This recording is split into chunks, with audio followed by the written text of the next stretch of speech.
white ship. She was one of the fastest vessels that was ever built. The man who should be king of the English now, the son of King Henry, was on board when she sailed off. And with the prince there were 140 knights and many nobles, all on their way from Normandy to England.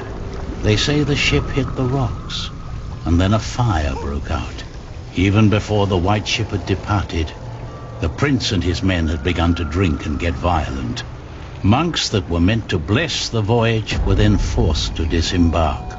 Some say the ship had been cursed. The king's son and many of his family were pulled down into the Black Sea that night.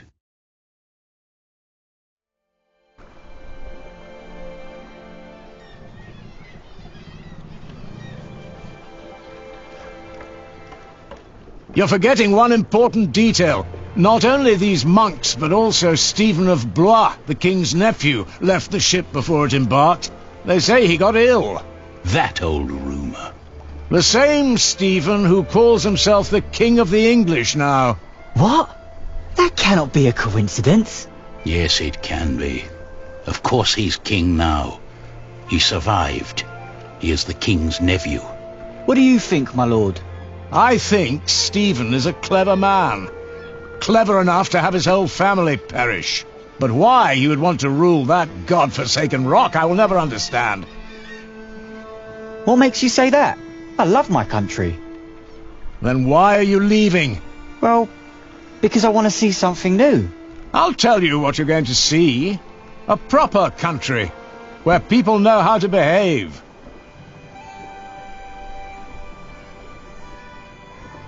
What about you? Why are you leaving?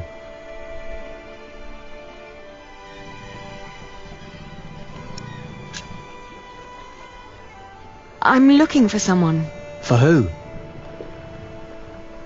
I guess I should stay out of other people's business. Forgive me. You English do talk a lot, don't you? I just don't know how to feel about leaving my country for the first time. I mean, how should anyone feel?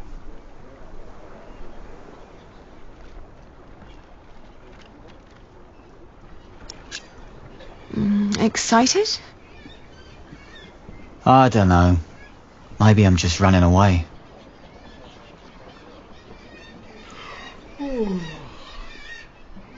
You should all get some rest. It will not be long now till we reach Cherbourg. Thank the Lord. I can't wait to be back.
In the late summer of 1142, I had left my home country, England, for good. My old life lay in shambles, as did my former home of Kingsbridge. Having failed both my friends and family, I had set out to find my baby's father, the man I still loved with all my heart, Jack Jackson. And so early one morning in July, I finally arrived on the shores of Normandy. With nothing on me but a pouch of coin and a young, curious face yet unnamed, who was just as unfamiliar to this new world as was I.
You're still here? Oh, it's you. I'm just trying to get my feet used to good solid ground again. The last bit of our voyage wasn't exactly my pint of ale. I'm looking for someone. A red-haired mason called Jack Jackson. He came to France about a year ago or so. A fellow mason, great. Unfortunately, I wouldn't know a thing. After all, I just arrived here with you. I know, but should you meet someone like that on your journey, tell him Aliena of Shiring is looking for him. All right. Jack Jackson. I'll keep an eye out for you. Thank you. That hammer you're carrying, do you happen to be a mason? Actually, I am. You have a keen eye, mistress. I guess I just know a mason when I see one. To be honest, I haven't been one long. Just finished my apprenticeship in Salisbury. Before that, I used to shear sheep with my parents, but I guess that wasn't really for me. Father still hates me for leaving, though.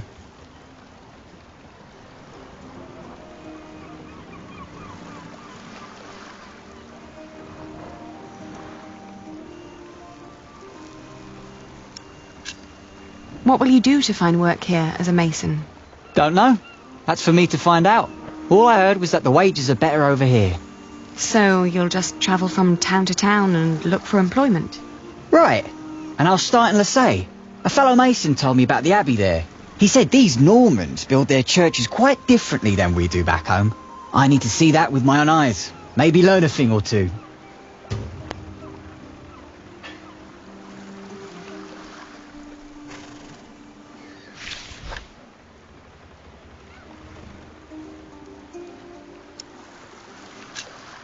Do many masons go to Lassay? I dunno. It's really just a tiny town. The mason who told me just happened to do some repairs there once. It's likely he told others as well.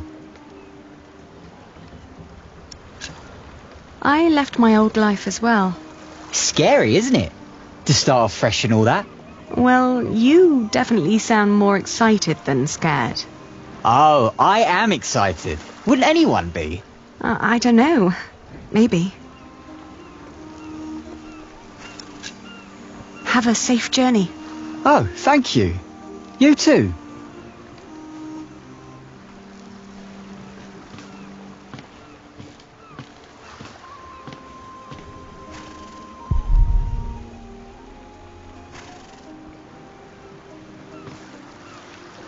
Where did you go, Jack?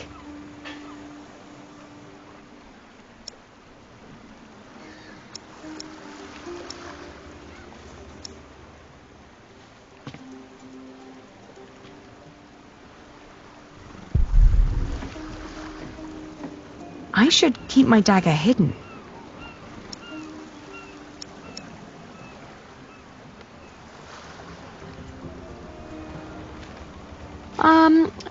What's the way to Lessay?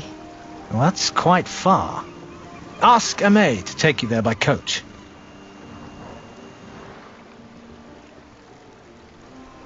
Good day. I am looking for someone. A traveller who came through here last summer. Oh, hush now. I need to talk to this man. Looks young. He was born at the beginning of summer. What's his name? I haven't given him one yet. You should. He needs to know who he is. Makes growing up a lot easier.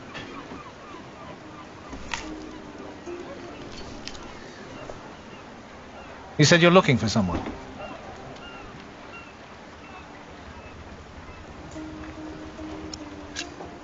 I'm looking for the boy's father. From the look of your baby, I reckon his father has red hair like me, right? Well, I don't know every redhead around these parts. There are quite a few of us. Most of my family here in Cherbourg is ginger. Oh, his name is Jack Jackson, and he is a mason. No. No, sorry. I haven't seen him. And I come here every day. Maybe a maid saw him. She helps the sailors get their cargo to the nearby towns. Carries travellers, too. I'll ask her. Well, thank you.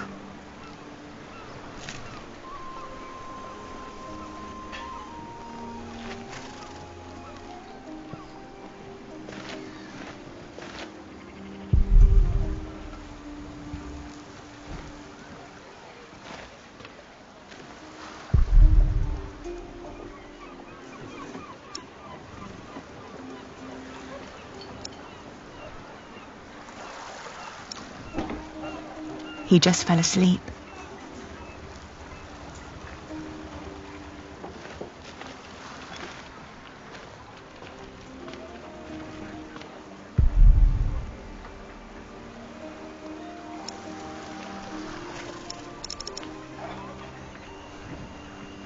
Have you seen a red-haired mason?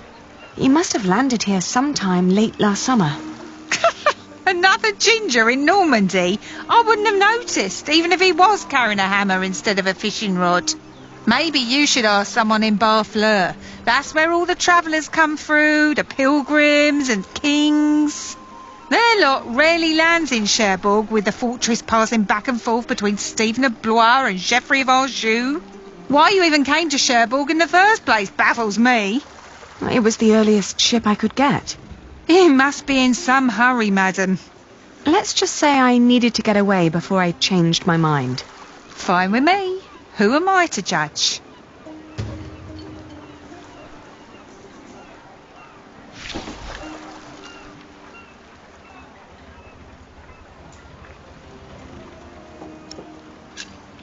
Do you know the road to Lessay? Been there, seen it. But I hope you're not planning to go there on foot. Tell you what, you give me some coins and I'll treat you to me wagon. You can even change your destination once we're on the road, what'd you say?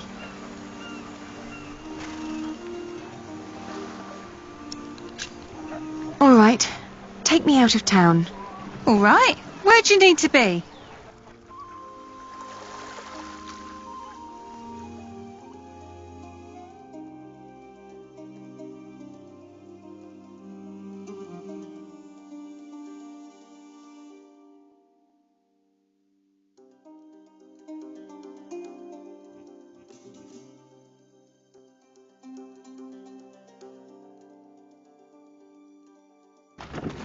We went to Barfleur, a scenic port town built on granite.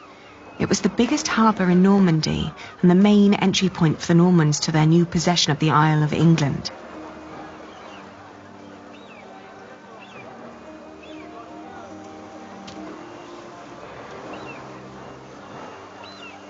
I talked to some of the sailors and fishermen, but no one had remembered seeing Jack. How could they? Almost a year had passed since he, a simple mason, had journeyed through the busy town, a town with no memory other than that of the last king who passed through on yet another one of his violent conquests. Maybe I was approaching this the wrong way. What had drawn him to France in the first place? The distance to Kingsbridge? Or something specific? What was my lead?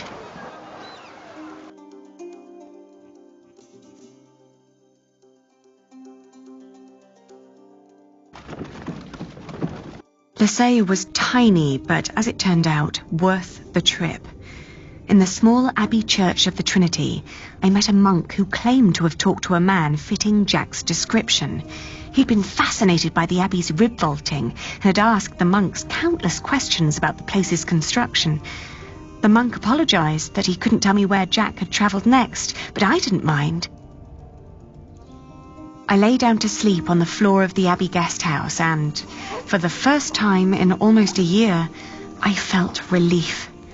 As I drifted into sleep, I hugged our baby tight and whispered into his tiny pink ear, "We're going to find your daddy."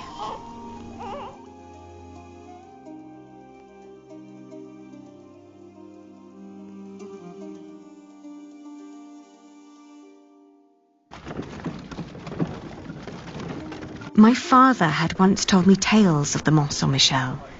Long ago, the Archangel Michael had urged Hubert of Avranches to build an abbey on a lonely rock on the ocean by burning a hole into his head. They say one can go and see his penetrated skull on display in the church of his hometown. It was a windy day when I arrived, and the place was crowded with pilgrims and jongleurs. I remembered Jack's fascination with these tellers of stories. I spoke to one who was just taking a break. As it happened, he had indeed met Jack, although not in Mont Saint-Michel, but on a road heading east from there.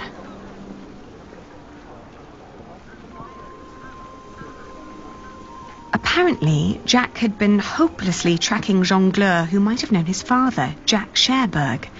But as he'd been gradually running out of money, he'd intended to look for work in Le Mans or Terre. That was about 6 months ago. I was catching up.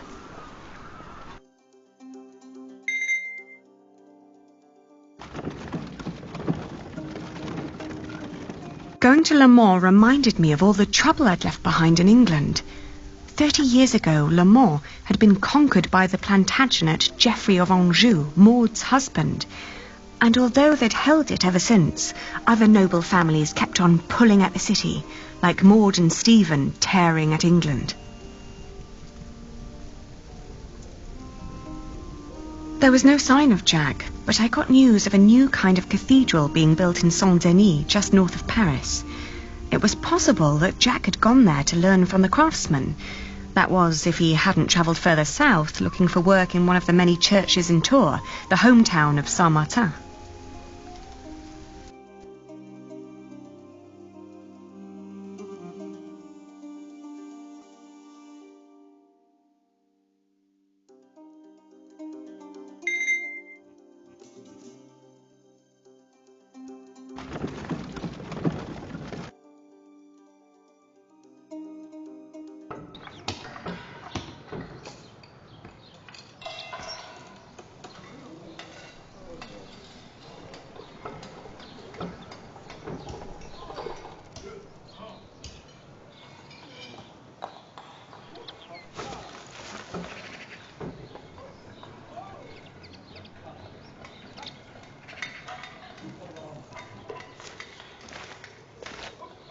Good day. Are you the master builder? What is it? I'm looking for a mason who may have passed through here. An Englishman with carroty hair. He calls himself Jack Jackson. A redhead? Yes. Did you see him? He might have asked for work here. No, I'm not looking for new masons. We're just doing repairs. Ah, but was he here? No, never seen him. Now, stand back, woman. Something could fall on your baby's head.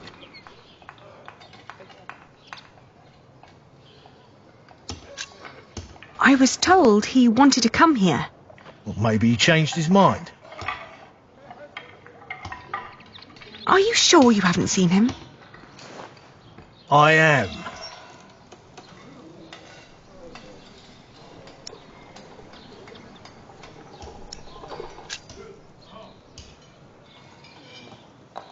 hesitated when I mentioned a redhead. Are you sure you haven't seen him? Yes, I am sure. May I talk to your workers? No, they're busy. And I can assure you they have nothing to say on that matter. Perhaps I'll talk to them once they've finished for the day. It would be a waste of time. All right, he was here. Was working for me. But I had to throw him out after 2 or 3 days. Why? Because he was all want. Let me redesign the roof, let me make the nave lighter. All pretty ideas, but he never shut up long enough to do the work he was supposed to do. Shit, that man was almost as needy as my son when he was still a brat. He does know a lot about his craft. Well, I know masons like him. They grow up gifted, but without a mote of discipline in their guts. Can't work with someone like that. Do you know where he went next? No idea. Maybe to Limoges or Angoulême. Maybe even to La Rochelle. Seemed to have plans for every cathedral on God's green earth, but none for himself. I understand. I'll leave you to it then. Bon voyage.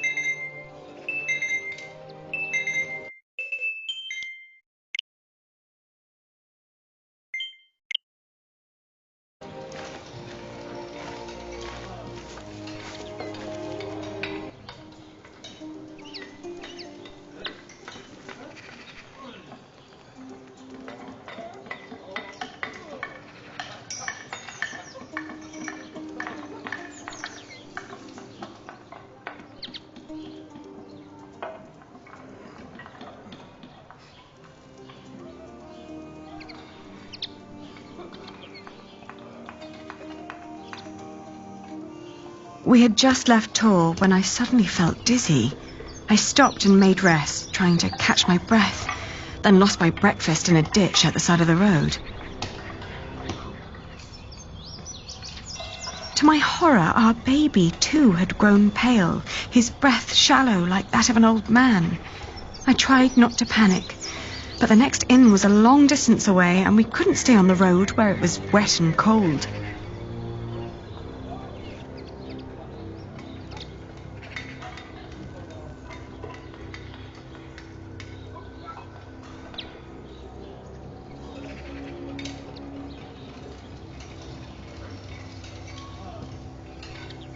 Back in Terre, the fever got worse.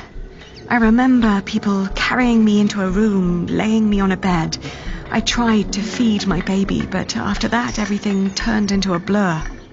When I awoke, Jack was standing next to my bed. He scolded me for following him. "You know you could go anywhere you want," he whispered. "Why be stupid and follow me?" I tried to answer, but he just opened the window and jumped out, heading toward ancient Greece, or maybe all the way to Arabia. And in my feverish mind, I followed him.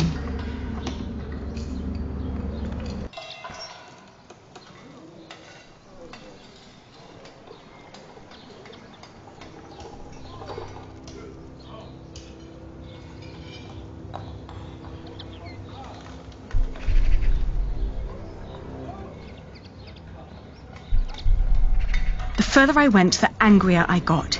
For years I'd been fighting for my family. I'd committed myself to an oath to my father. I'd built up a business to sustain it and even married a man I despised so I could create a future for the people around me.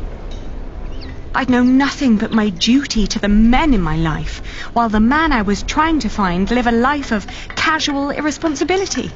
He travelled the world on a whim to learn about mathematics and philosophy, while I had to raise the child he'd fathered. When could I ever do anything just for myself? I asked the world as I went on.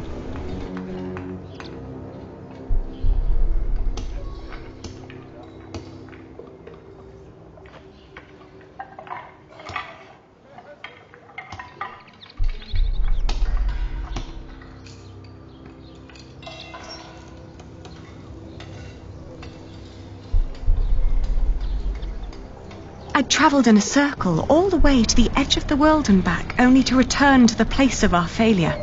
With my eyes closed, I listened to the sound of ripping yarn and crumbling walls, and of coaches carrying good people away into a cloud of crimson dust.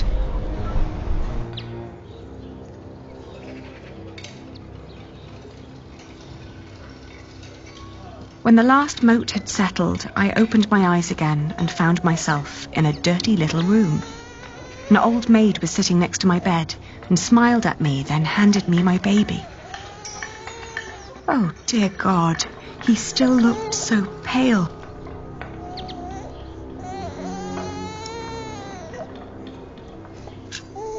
I tried to feed him, but he refused. Oh, please, God, let him live. Don't punish him for my own sins. I gently caressed his head until finally he put his mouth to my breast and drank more and more, becoming greedier with every swallow. We had both been spared. We rested one more day. Then I gathered my things and headed back to the cathedral to thank the Lord for his mercy.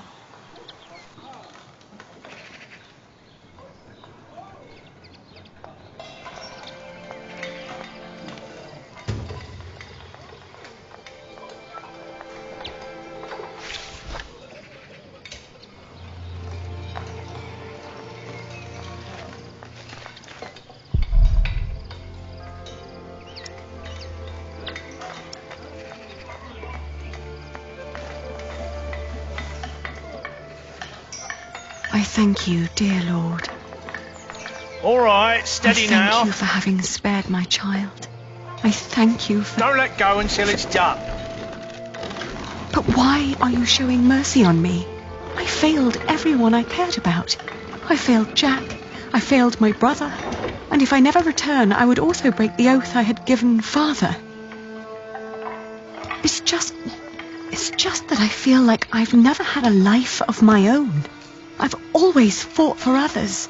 And this may be the very first time that I fight for something that I only want for myself.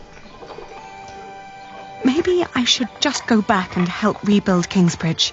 Maybe Jack doesn't even care for me anymore. Amen. Huh.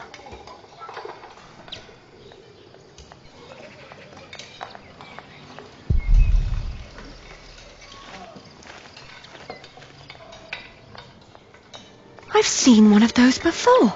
It's amazing, isn't it? The man who did that really had it in him.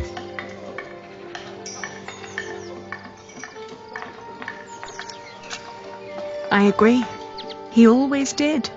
Oh, you knew Master Jacques?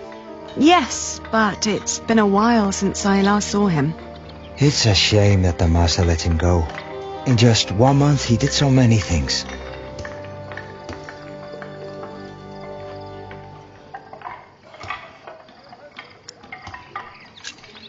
The master builder said he'd fired him after just 3 days. Did he? Well, maybe that's how he remembers it. The two didn't really see eye to eye, you know? To tell you the truth, everyone thinks that he feared for his own job having someone like that around. The last thing Jack did was carve that corbel. It was the one thing the master let him do. Then when he was done, he was asked to leave.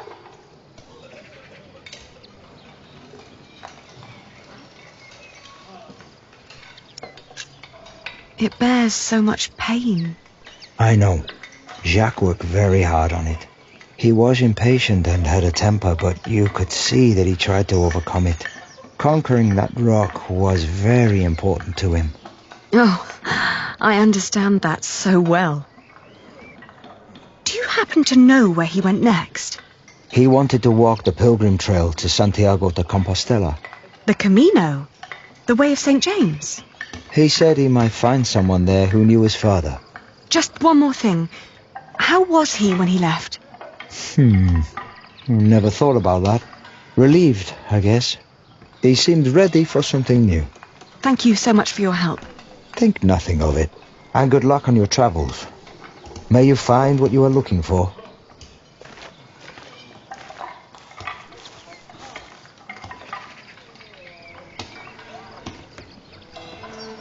Isn't it odd?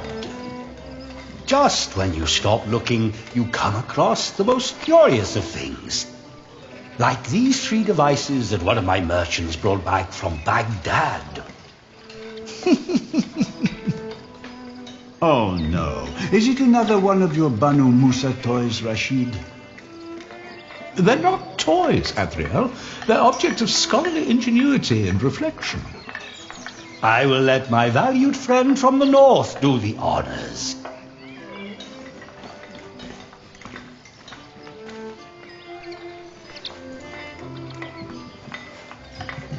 Jack, if you may.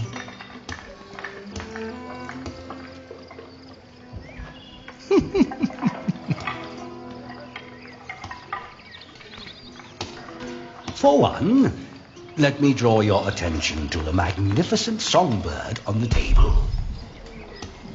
On second thought, why don't you save the lady for last?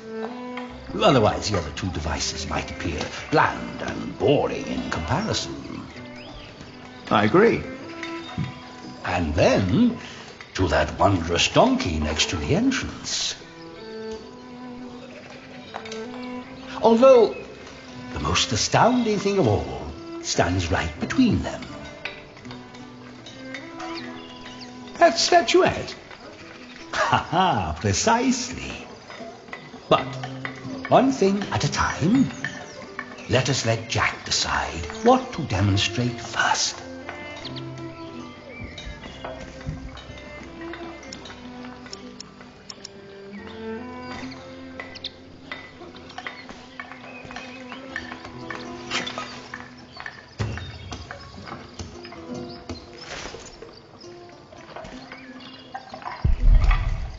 He likes to take his time, doesn't he?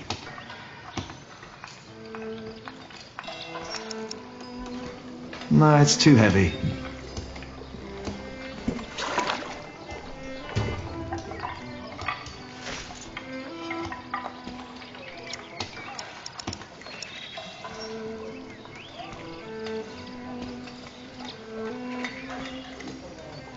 Please be careful with that candle, my friend. Now that's not how she works. What is he doing now? Not much, I suppose.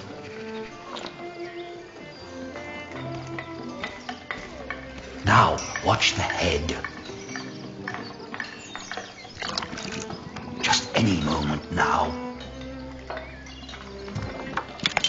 There. Did you see?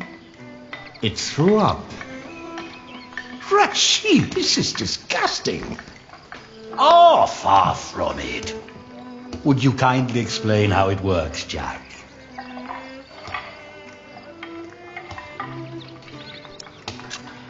You see that bowl floating on top of the water? At the bottom of that bowl is a small hole. Through it, the bowl is slowly filled with liquid. Once it's full, it sinks, pulling a string which makes the ball drop onto a weight. This, in return, pulls the bowl up again, emptying it in the process. Thus resetting the entire mechanism. If you timed it perfectly, you could make it drop a ball at every hour. Turning it into a clock. How clever. For me, it's still nothing more than a puking donkey. Show us more, Rashid. Anyone care for some tea? Thank you, my daughter. We will have some as soon as Jack has finished our presentation. Mind if I watch? Of course not. So, who is this man, Rashid? Jack is a friend of the house. A brilliant man, a scholar and a talented artist. Just the other day, he explained Euclid to me. What is that? A Greek too precious to book be burned. called The Elements of Geometry. The Egyptians translated it into Arabic, and now the Englishmen are turning it into Latin. And now? Now we need to add some water. How very peculiar. I could watch this man scoop up water all day.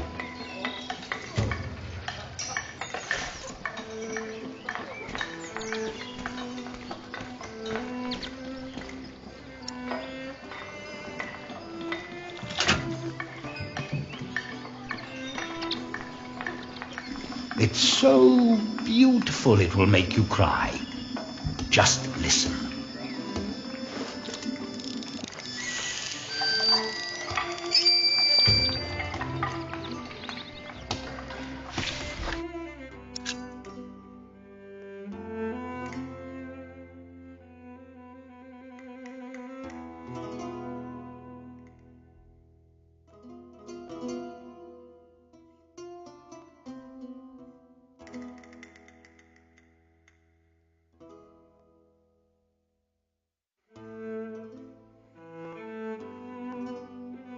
Well, how marvelous! How does it work? Maybe it's a miracle. Right. Go on, Jack. Tell them.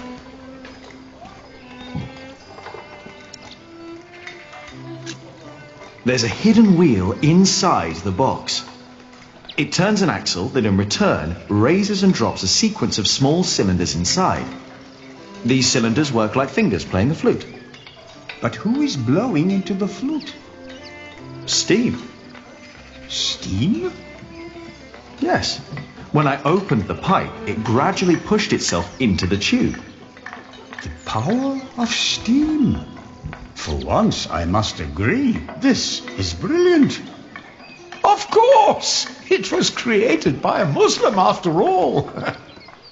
Let's not get ahead of ourselves. What else have you got, Rashid? One could join those two and build a singing donkey clock. One song after every hour.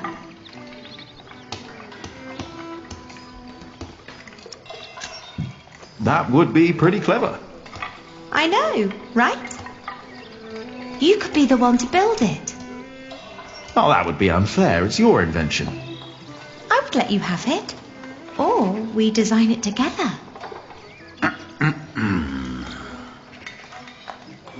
You still haven't shown us that statuette yet. Of course. Jack, if you may.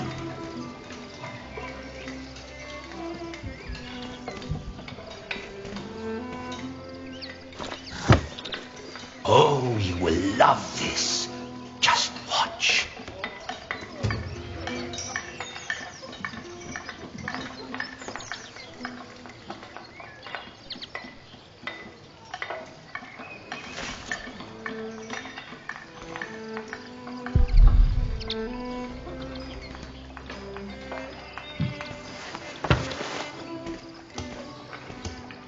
And now? Just be patient, but don't look away. It takes some time for her to... To do what? Hmm? Is it crying? Isn't that amazing? No, it's irritating. Rashid, what is going on?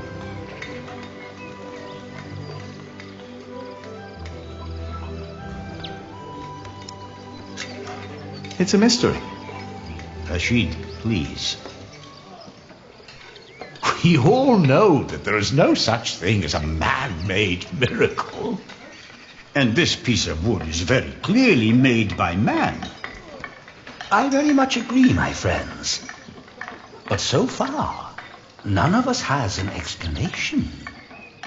All we know for certain is that her glassy eyes shed tears when you move her from warmth into cold. Like a plant at sunrise. Like dew. The only difference is the surface, that's all.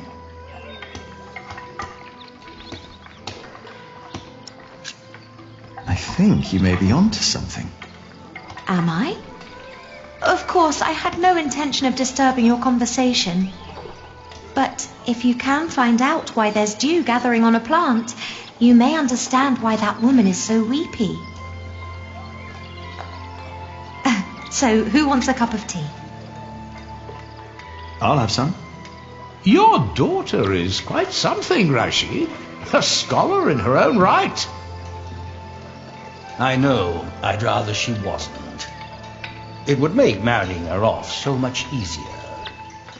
Oh, I'm certain that won't stay a problem for long. Maybe the dew originates from invisible water in the air. Water that stays hidden when it's hot.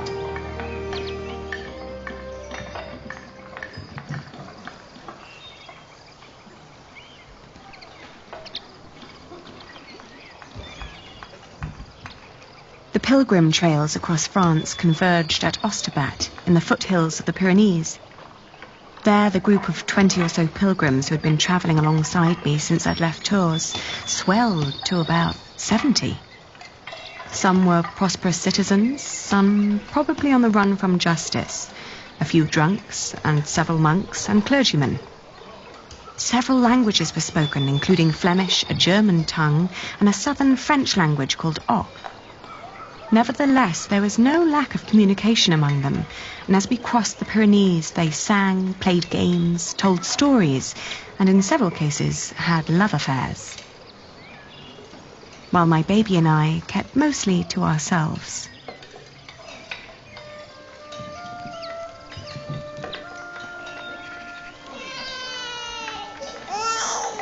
Ganz schön frech, die mit ihrem Kind.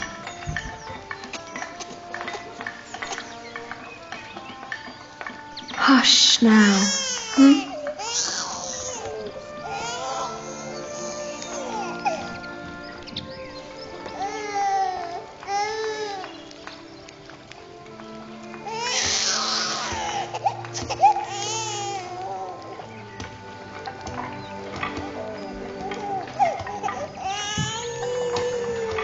Richtig dreist.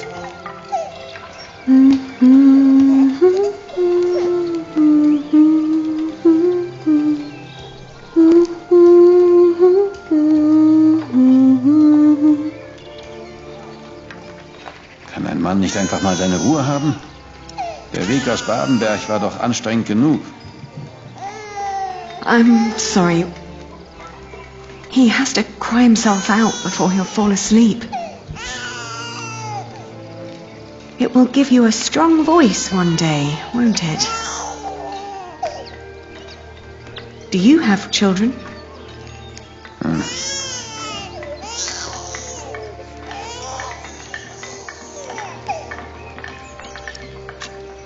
Ein Kind hat ja auch gar nichts verloren. Stimmt doch, oder? Psst, jetzt ist aber gut.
Come back to me. Please come back to me.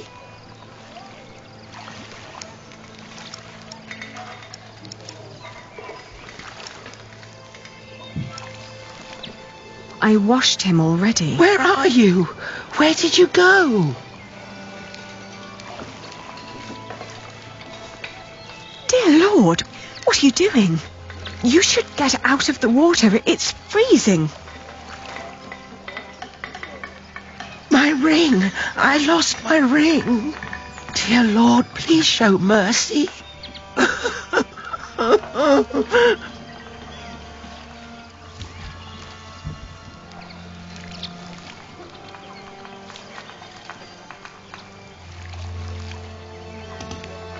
The cold will kill you. I can't leave without my ring.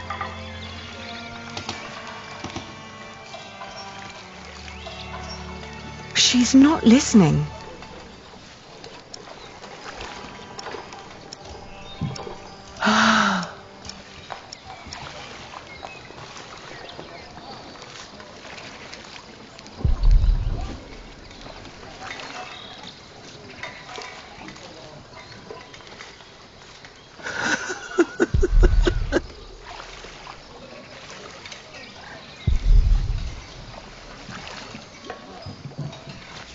Come back to me.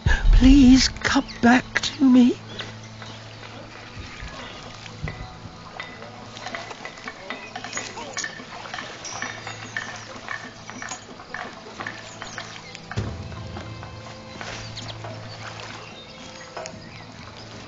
Where are you? Where did you go? I found it.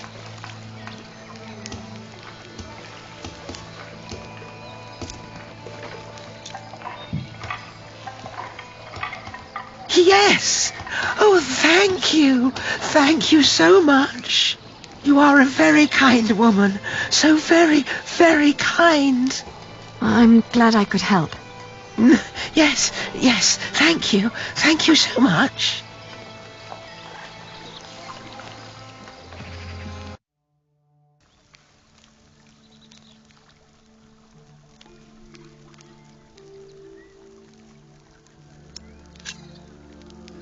Are you getting warmer?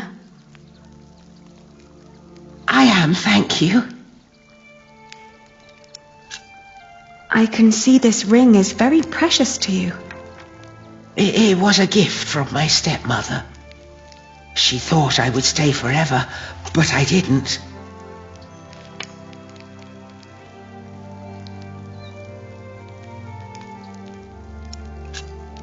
Why did you leave? Oh, I thought I didn't belong.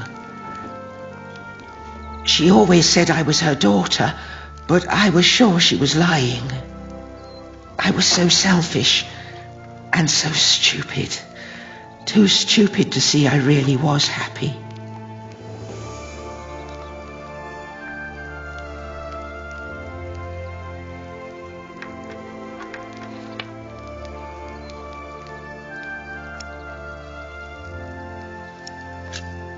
Maybe you really weren't happy. I don't know. I was very young and thought I was unhappy because I didn't live close to the sea. But in the end, the sea did not feel the same about me. The cold there made me sick. It took away my sight.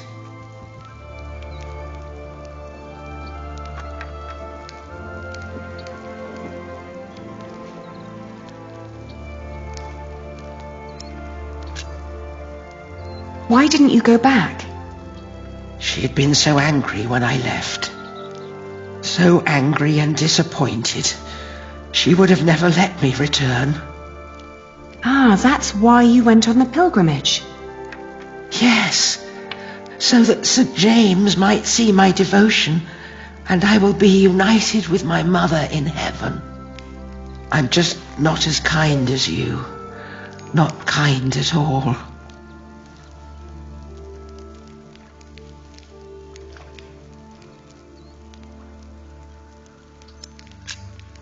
You're too hard on yourself. I don't know. I, too, am trying to make amends with the one man I loved the most. I was told he went straight to Santiago. You will know soon. Not soon enough. It's still 4 weeks till I get there. He'll be there, I'm sure of it. I hope so. I just feel that with every day that passes, I'm losing him a bit more. And that the only thing I can allow myself still to hope for is not love, but forgiveness. I understand. Hey, hush now. Not long now and our journey will be over,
The woman's name was Alba.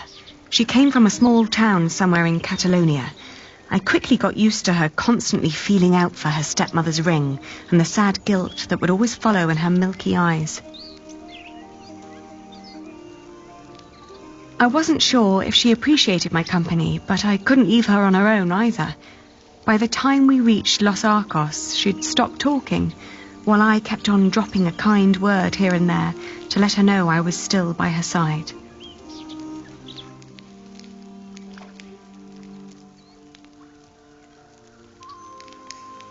Alba believed herself to be of weak mind and body, and yet she walked the Camino with a strong sense of purpose that willed her onward. It made me wonder about what I'd told her about my own journey. Did I hope for love, or was I really travelling because I needed him to forgive me? But what was there to forgive? My decision to marry Alfred had been in the best interest of the people of Shiring. It was a sacrifice I had to make to stop the evil reign of William Hamley. These questions had haunted me for a long time now. But if I really was going to see Jack soon, it was time to make up my mind.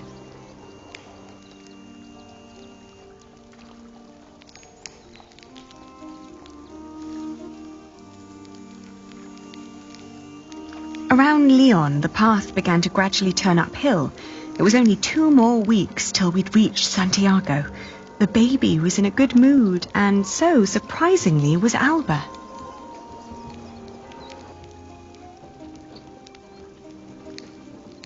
After Astorga, the trail got more difficult. Alba became slower and slower, and we had to rest more. She became quiet again. The strain on her old body grew, and she worried that she might not be able to reach the end. Still, we managed to push onward.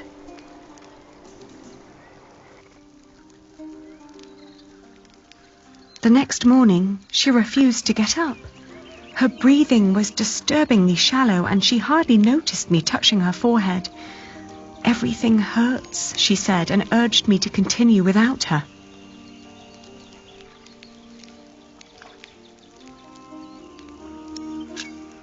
Of course, I stayed with her. I brought her food and water and sat by her side. But day after day, her condition grew worse. She kept on urging me to go, to find Jack, saying the monks of Ponferrada would take care of her. I'd hardly known her, and most of the time she'd tried to push me away, as if she considered herself a nuisance that slowed me down and who didn't deserve company. It wasn't until a few moments before she died that, for the first time, she smiled at me, and I like to believe that she saw me smile back. I still like to believe that here, in this unlikely place, dying next to a near stranger, she'd found a moment of serenity and happiness, but she'd not reached Santiago. When I left, that thought still haunted me, to see that a journey could come to an end so suddenly. But what would be different if she had reached Santiago? Could she have been disappointed by what she found?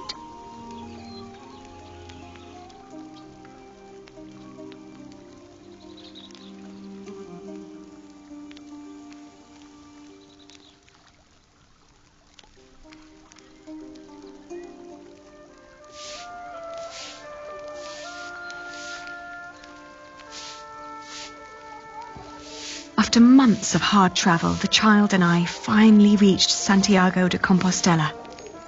In the evening, we attended Mass in the great cathedral, then started to roam the town looking for my dear Jack. It was almost dawn when finally a priest pointed me to an inn close by.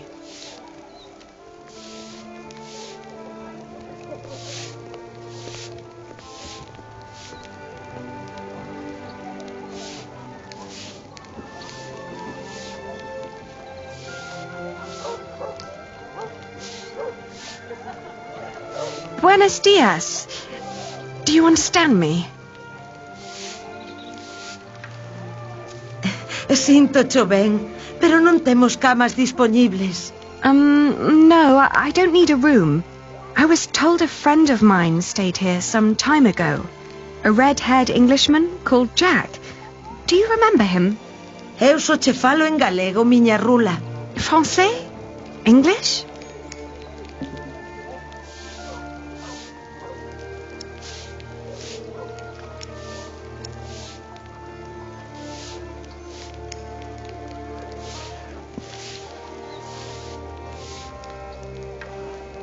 I'm looking for a man who likes to read a lot. E logo anda sempre cun libro en riba. Have you seen anyone like that? Pero, por que levas un libro en riba? Basta escangallar co peso. She doesn't even understand that I'm looking for a person yet.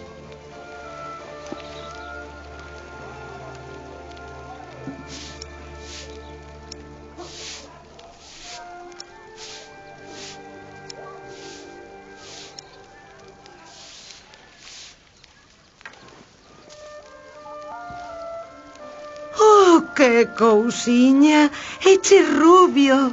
Sí, redhead.